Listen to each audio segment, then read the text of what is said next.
Well, hey there, you rock star. Welcome back to episode 5. You are just jamming through this podcast. I got to tell you, I am so proud of you for showing up episode after episode. This is the way you get ahead, my friend.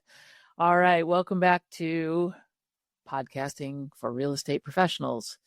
Today, episode 5, we're going to talk about content pillars that convert.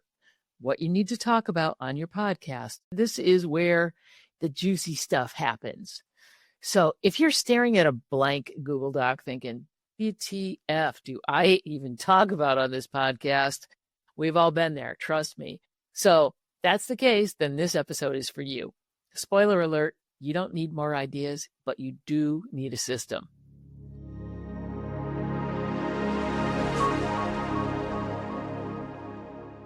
It's me, Sue Willoughby, and I'm back. And today we are building your content game plan. No more throwing spaghetti at the mic. We've already done that. We've made that mess. No more scrambling week to week. We need a system. We need a plan. And you're about to get a repeatable structure that makes your podcast binge worthy and business growing, which is why we're all here. Why do content pillars matter? When your content sits on top of solid pillars, you're more strategic, you're more consistent, and you always know what you're going to say next. This is how you become known for something. Because when your listeners think, I need help with X, your name should come to mind before Google even, okay? Especially in the realm of real estate, because that's why you're here. You're a real estate professional and you know your stuff, and they should think of you first. So 3 to 5 pillar rule is what we're going to work on here. Pick 3 to 5 categories that support your expertise and speak directly to your ideal client's pain points and goals. We've been working on identifying who your ideal client is, what are their pain points, what keeps them up at night, and what is their eventual goal? What are they trying to accomplish? So here's how we're going to break it down. First of all, have a personal story or something behind the scenes. People love stories. People love to connect with the person behind the content. Who are you? What is your personal story? How did you get to where you are? Why did you even want to get into real estate in the first place? So take them behind the scenes. You want to humanize your brand. Let them see the real you. Talk about some challenges or funny client moments or whatever the mess is behind the magic. Because they see you, they don't know your real story. It doesn't hurt to be a little bit human. They want to know that you're going to help them with their struggles. They want to know that, you have been through a journey yourself. That way you can be more relatable to them. Buyer seller education is another great content pillar, as long as you don't sound like everybody else. So teach what they don't know, but what they need to know. If it's a listing, teach them how to prep a house. A lot of people think they know. They may have been watching a lot of real estate shows on TV, but you can put your own spin on that. What to ask the lenders and the truth about contingencies. What are contingencies anyways? Another thing is, what the heck is escrow? A lot of people don't even know that. So there's lots of buyer seller education that you can do. And it should be, short, powerful, practical, and fun. Make it fun, especially if that's your jam. If you're a funny, easygoing, easily relatable person, make your content the same, even when it's something that might be a little bit more on the dry side. Also, local market intel is another great pillar. You can do community spotlights. You can talk to community leaders, business owners. Here's the thing. If you are focusing on a specific area, and it might be a neighborhood inside a larger city or something, maybe you specialize in a niche within your city, or it may just be you're in a smaller town. Get to know the people behind your local neighborhood. Go to the farmers markets, talk to the business owners so that you can speak in a way that makes you a community expert. Do walkthroughs, do local spotlights. You want to be the go-to resource for your community. Be the one that knows what's happening, what the restaurants are, the schools, the events. This creates also really cool shareable content. Another important pillar is mindset and motivation. especially if you're working with first-time home buyers. Let's face it, the market is scary. There's a lot going on. Things happen really quickly. Things are competitive, and they may be afraid to even stick their toe in the pond because so many things are so intimidating, and it's a big deal. This is a really huge first-time investment, and they have a lot of apprehension. So make them feel comfortable. Talk about fear and trust and decision making and stress. Let them understand that you know what they're going through and that you are the person to support them on their first time home buying excursion. It's a journey and you are there to support them. You're there to guide them. You're the calm voice in the middle of all this chaos. So that's a really good way to look at it. Same thing with listings. If someone has been in their home for a really long time, it's going to be difficult for them to be like, oh my God, I have so much stuff in this house. I don't know what to do. I don't know where to start. That is a different kind of overwhelm than what first-time homebuyers are experiencing. So if you are a listing specialist, let people know that you are the person to list their home and why. Another good content pillar is industry insights and hot takes. This is not just generic messaging. This is like what you personally think about interest rates, what you think about Zillow and iBuyers and all of these things that are market insights and market trends. Don't be afraid to share your point of view. Just don't get preachy. What you're doing is you're sharing an opinion.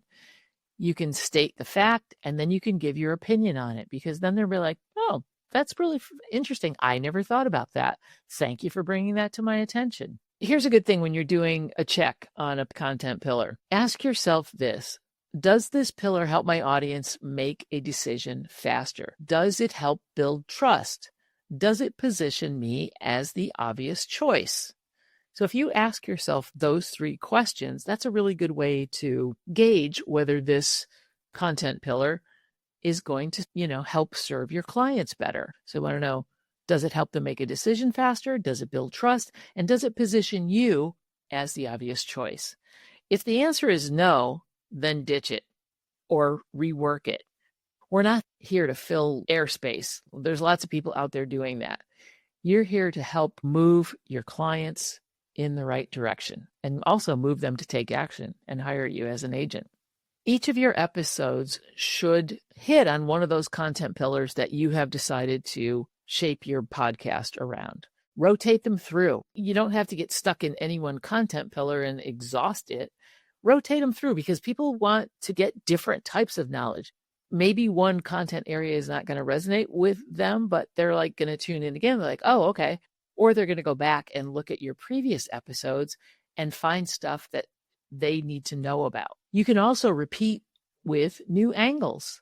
So think of it in seasons, not silos. Like, oh, I need to talk all just about lending.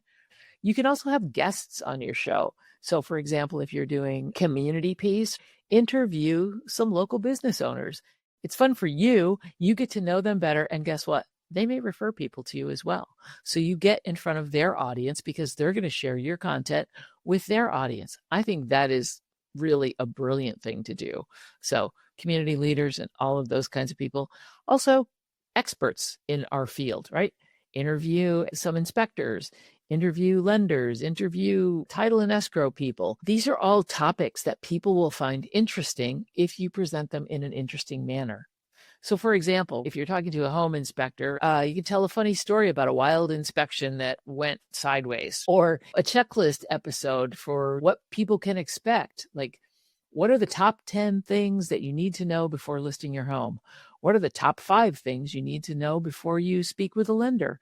These are all things that people can take action on and also learn from. Or for example, what's the new normal in whatever year it is? What are the current market updates? And these things change a lot. So that is a really good, fresh topic that you can also form an opinion on. So from a mindset angle, why do inspections freak people out and how can they calm the heck down about it? Now, sometimes, it's kind of interesting because a lot of times sellers will provide a inspection report to prospective buyers. Well, here's the thing. It may be 50 pages, and the prospective buyers have not been with the inspector when they created that inspection report. So it could be really intimidating. So you can also demystify some of these things for them. You could also do something about why some agents skip inspections and why that's really risky, and what your opinion is on that. Like, why would somebody waive their inspection? That's a really good topic, and you can make it really fun and interesting. So there you go. There's 5 spins on one topic. Today's big takeaway is that your podcast isn't a mess of random thoughts. It's a strategy disguised as storytelling, which is what you really want to do. People like to listen to a story. If it's a story about somebody else's pain, they love it even more, because that way they can not make the same mistakes. So pillars give you structure, they give you some momentum, and they also keep your focus. I personally have a hard time with focus, so I like to have a strategy. I like to have things outlined for me. It also will keep you on track and give you momentum and get you some clients. All right, coming up in our next episode, how to choose your format, whether you want to do solos, interviews. I've talked a little bit about all that kind of stuff, or both, and why it doesn't need to be that complicated. Until then, pick your pillars, trust your voice, and remember, content does not have to be complicated. It just needs to connect. All right, don't forget to download your workbook if you haven't already and do your homework. Let's go.